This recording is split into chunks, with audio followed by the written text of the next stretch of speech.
What conclusions did you reach in that case? I concluded that it was not. There were aspects of what Golden Unlimited did that were retailing, and there were aspects of what they did that were not retailing. Your Honor, at this time, the Commonwealth would move that Dr. Keep be recognized as an expert in the field of marketing. Defense wish to voir dire this witness? Yes, Your Honor. Dr. Keep, is it K-E-E-P-E or K? I'm sorry. It's K-E-E-P, K-E-E-P. just like you keep something. Okay. Dr. Keep, you're a marketing professor, and That's we right. obviously we recognize that. Would you agree, Dr. Keep, that there are subspecialties in the area of marketing? Yes. Okay. And would it be fair to say that the area of multi-level marketing has not been your area of expertise? I would say that multi-level marketing is a part of my area of expertise. It's part of retailing, and retailing is my area of expertise. Do you claim to be an expert in multi-level marketing?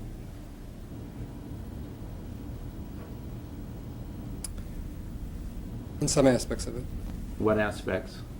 I have examined and understand the motivations behind the use of multi-level marketing for the retailing of goods and services. I have not examined every different form of multi-level marketing because the forms vary a great deal. Tell me the types of compensation plans that we find in the area of multi-level marketing. The types of labels of them? Yes. I don't have labels of them. What's a stair-step breakaway plan? I don't know. What's a matrix plan? I would assume it's Well, I don't want to know what you Okay, assume. I don't What know. do you know? What's a binary plan? a binary plan is when you have people on each side of you that are generating volume that you're benefiting from. Okay. You know that from the Gold Unlimited case. Yes. You learned really what you know about multi-level marketing from the Gold Unlimited case. I had done some reading prior to that, but most of it, yes. Okay. And what did you do in preparation for Gold Unlimited other than review their program materials? Oh, I did a literature search to see what else was out there in the current literature on multi-level marketing, particularly as it pertained to what was and wasn't retailing. Tell me about some articles that you've read on multi-level marketing. And I don't have any labels right now, and that was about 8 months ago. I can't Well, give you you're any here as an titles. expert witness on multi-level marketing. You claim that you have some expertise on aspects of multi-level marketing. Tell me about some articles on multi-level marketing, published articles. Submit that later.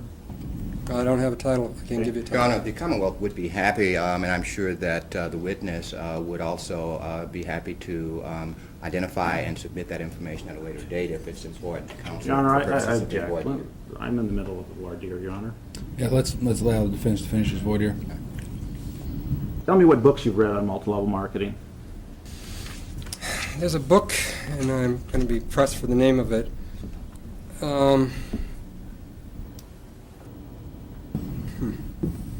Something to do, and again, I'm sorry, I apologize if I don't remember the title. It has to do with the social aspects of multi-level marketing. Social aspects of multi-level In other words, marketing. that part that's tied into doing business. The fun, this is business and this is fun.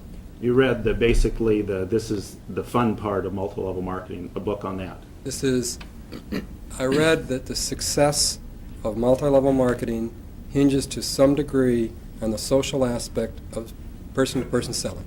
And did that book teach you to examine the structures of a multi-level marketing company? Did not. Any other books you read on multi-level marketing? No. Okay. You ever written, I noticed you indicate you've published 7 articles. You ever published an article on multi-level marketing? No. Ever taught a course on multi-level marketing? Have you ever attended a conference on multi-level marketing? No. No. Do you know who the Direct Selling Association is? Yes. Who are they? They're a trade association that firms who conduct direct selling forms of retailing can belong to. Yes. What is direct selling? Direct selling is a form of retailing that relies upon person-to-person selling. Usually it's face-to-face, but it doesn't have to be. Who are some of the prominent members of the Direct Selling Association? Avon, Tupperware, Mary Kay, You know what the annual sales of Avon are? no, Mary Kay? no, Amway? no. You ever been to an opportunity meeting for a multi-level marketing company? No. You ever been in a multi-level marketing company? Yeah, I have to take back my last answer. I have to change my last answer. Yes, a long time ago I went to a meeting in someone's home when I was an undergraduate. Thank you. Sorry. Was that an Amway presentation? Yes.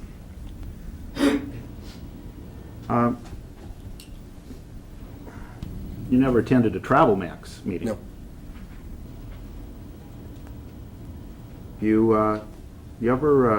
Have you ever read the TravelMax manual, distributor manual? I'm not sure what manual that is. There was a manual It's that... right here. Have you ever seen this manual? Yes, You have? yes. It wasn't introduced by the state as an exhibit. I believe... It was not produced by the state in discovery. Are you telling me that I'd need No, to no, see I'm the... going to have to, I'm going to have to object. Now, TravelMax, Mr. Babener's client has not requested any discovery. I mean, this matter, as they noted for the record on yesterday by Mr. Pence. Now he's referring to discovery, which has not even been requested. in all materials turned over by the state, Your Honor, this manual was never provided. Have you ever seen this manual? Your Honor, our case in chief has not concluded at this point. Well, I guess my question is, have you ever seen the manual? Before I said yes so quickly, I need to look at the contents. I saw material that looks like it fits in that manual, a manual of that size. Approach the witness, Sure. sir. You ever talk to anybody at TravelMax? No, Ever talk to the corporate officials? no, Do you know who the chief financial officer is of the company? no. I've seen his name. I don't. What's his name? I don't remember. I read it in a brochure. Mr. Paisley? I don't want to say for sure, but I read it in a Do brochure. you know that what they his have. background is? No. I mean, other than... 25 years, partner, Cooper's Library.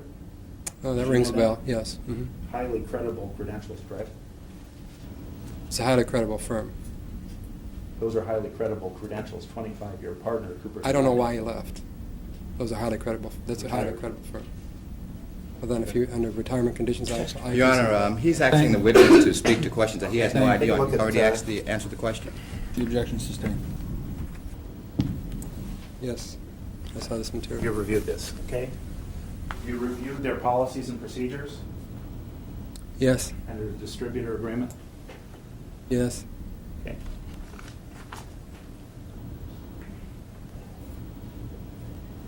You weren't planned as an expert witness for the initial hearing in this matter, were you? No, I don't believe I was. When were you contacted? I knew you were. I don't remember. I was contacted sometime, I believe, in November or October. There was a long period of time of inactivity between when I was initially contacted and when we really sort of got rolling.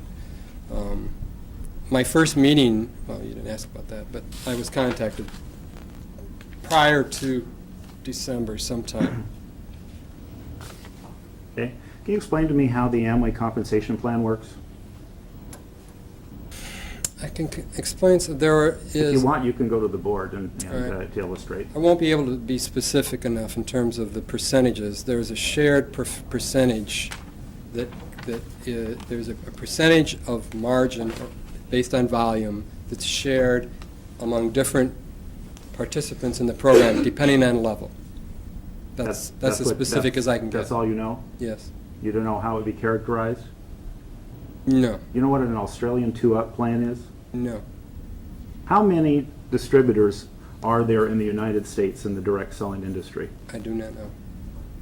What is the volume of sales of the direct selling industry in the United States? I do not know.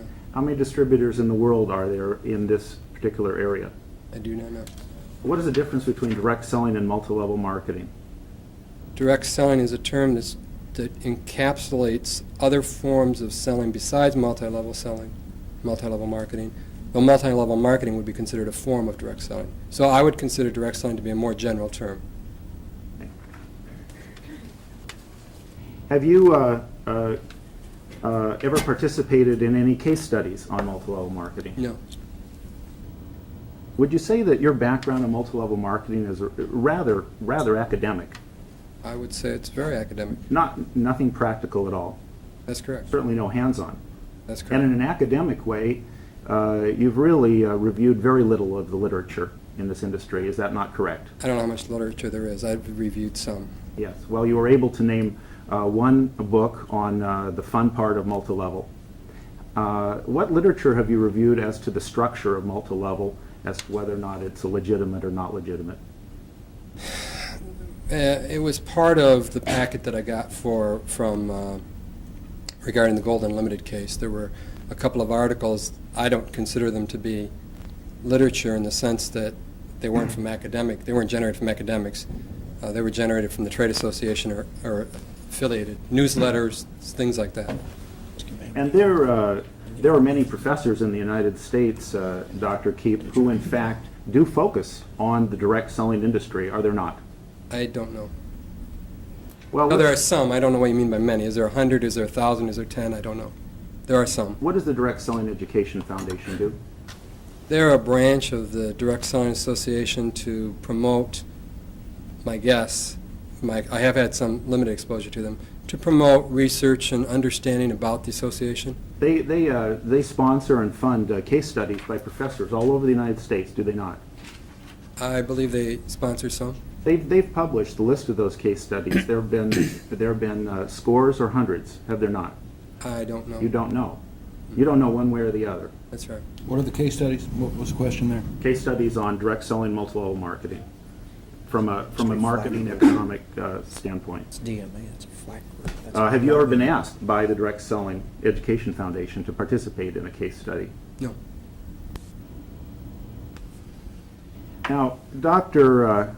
Keep, let's just say I, as a lawyer, a trial lawyer in the field of direct selling, was preparing for a case involving multi-level marketing, trying to determine whether or not something was a proper multi-level marketing structure or not. And I came to you and I said, I'm looking for a professor that has real expertise in multi-level marketing. That would not be you, would it? Depends on what they wanted to know about it. I would have to say that there would be conditions where I would refer them to somebody else. You'd have to say that you're not one of the more qualified guys on multi-level marketing in the United States. You'd have to agree with that. Yes, I would agree with that. Thank you. As a matter of fact, Dr. Keep, you're not an expert in this subject, are you? I think I already answered that question. What was your answer? My answer was there are some aspects of it Oh, I and felt you've told very me those comfortable aspects. about. Excuse, could the witness, could he finish his question? Your Honor, I think the witness should be allowed to finish his Finish his response response, before I another agree. question is asked. Sorry, Your Honor. For the record, could you repeat the question and allow the witness to respond?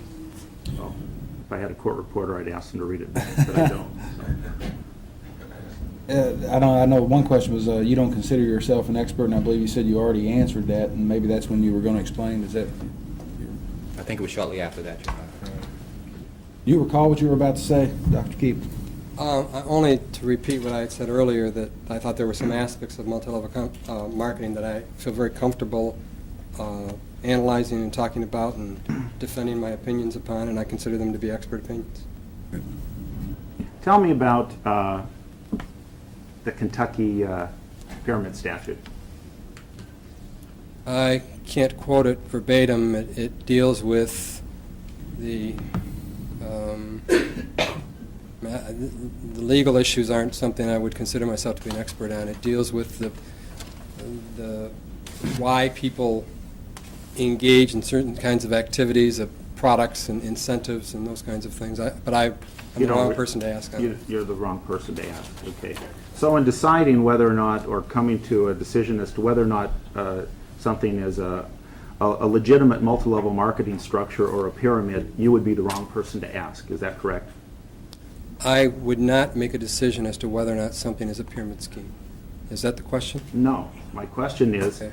so in trying to determine whether or not something was a legitimate multi-level marketing enterprise or a pyramid, you would be the wrong person to ask. Does your word legitimate mean legal? Yes.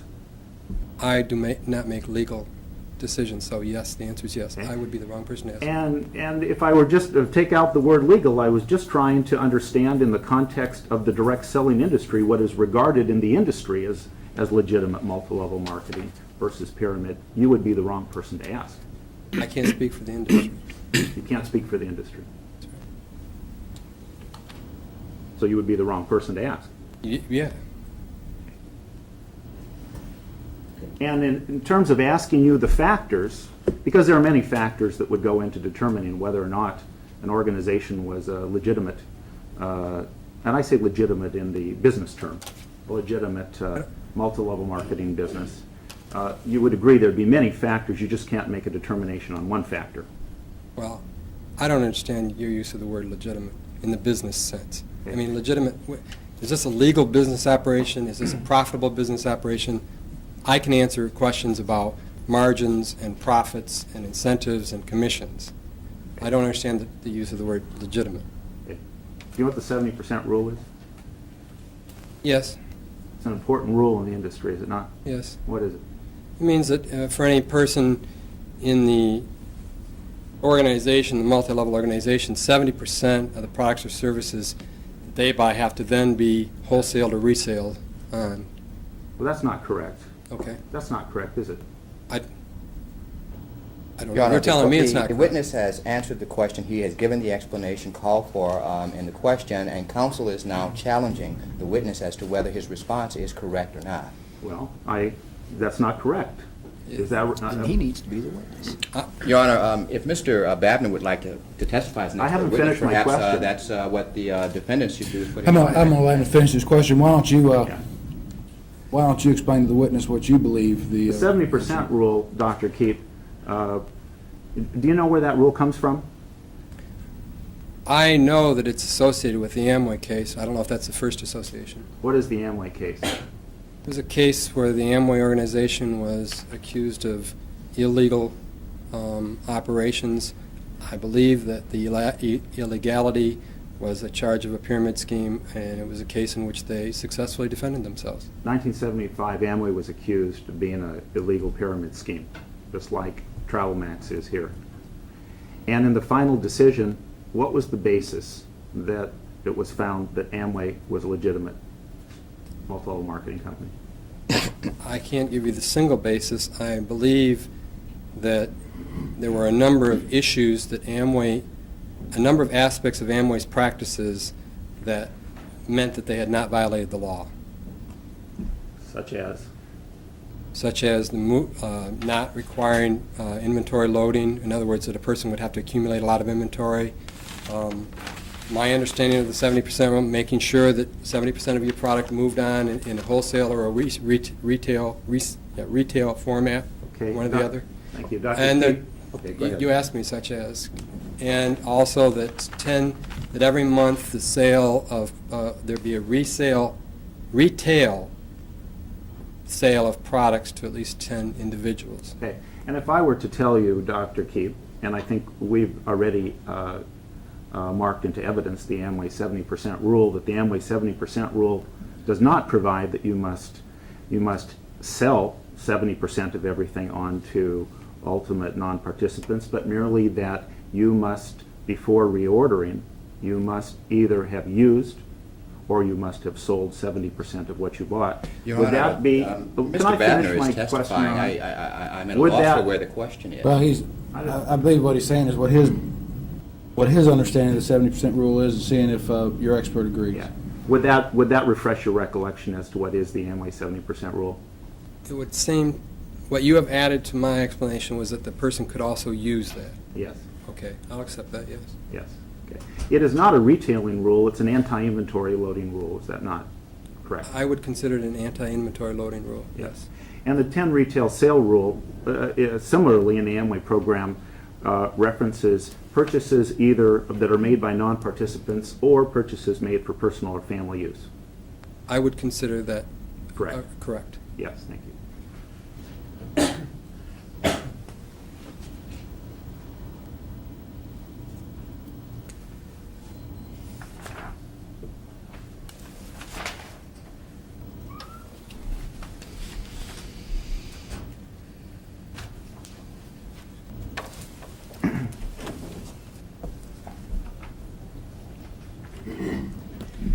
Your Honor, with all due respect to Dr. Keith, we would recognize that he is a marketing professor, but we would also argue that he is not an expert in this field. And we've introduced experts in this field, Your Honor, and with the sort of credentials Your Honor is familiar with. This gentleman doesn't teach it, he doesn't write on it, he doesn't study it. He is familiar with a book about the social aspects of multi-level marketing. He has vague familiarity with legislation, with case authority. He doesn't participate in trade associations on this subject. He doesn't counsel companies on this subject. He has no practical experience other than attending an Amway meeting in college. With all due respect to Dr. Keep, we would argue that he is not an expert witness in this matter. Reply, Mr. Your Honor, first of all, the rules here are very liberal in terms of who's to be recognized as an expert. Now, Dr. Keep, we have been asked to come and share his opinions in the marketing area in terms of how products get to the market. Now, Dr. Keep has testified that he is familiar with the manner in which some direct selling or network marketing companies get those products to market. We believe that that testimony is relevant. On the legal question of is this a legal multi-level marketing or legal direct selling program versus an illegal one in terms of violating the pyramid statute, that decision is ultimately up to this court. Dr. Keep should not be excused as a witness. Now, let's talk about the experts that the defense has called. The defense called Professor King. Now, Professor King testified that he has consulted, in many cases, who has he consulted for? He has consulted for companies that have been accused of violating either statutes that relate to fraud or statutes that relate to pyramiding I object, activity. Your Honor. That is a misrepresentation of Dr. King's consulting experience. Did not Dr. King testify that he is providing consulting on Fortuna Alliance? Dr. King testified that was only one aspect. His background was being an expert His vita is in the witness. record, Your Honor. Yeah, I've got notes of his testimony. Is not the FTC suing Fortuna Alliance? Your Honor, Dr. King has been qualified as an expert accepted by the state. No, A but gentleman who has taught direct selling for 5 years at the University of Illinois, who consults with companies on this subject, who writes on this subject, conducts accredited university courses on this subject, has familiarity with this subject. He is also a marketing professor. But, Your Honor, this gentleman knows as much about multi-level marketing as you do and as the investigator does. He has vague notions. He is a marketing professor. Your Honor, I will not take that away, but he has vague notions about this subject. This witness has not presented what their opinions are at this point, and counsel is simply speculating as to what he thinks those opinions are. Counsel is speculating as to what questions we will ask of Dr. Keep if he is qualified as an expert. But let's leave Dr. King. Let's go to let's look at some of your exhibits that they put on in support of their experts. Let me short circuit this. Yes, sir. All that's required for an expert witness to testify is superior knowledge to the finders of fact. That being me, that doesn't require much. So this witness has testified that he considers multi-level marketing a part of his expertise. I think the question here would go more to weight, and your arguments would go more to weight than they would in his acceptance as an expert, particularly given the fact that he was recognized as an expert in an identical, not an identical fact situation, but an identical case situation. So, I mean, I appreciate your arguments. I understand where they're coming from, and I understand both sides, but I'm going to hear his testimony. He may give opinions. Thank you, Your Honor.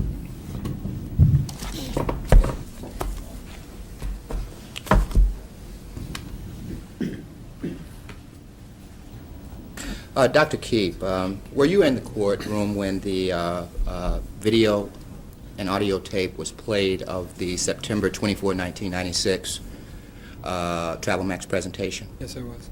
Do you have any opinions as to the content of that presentation?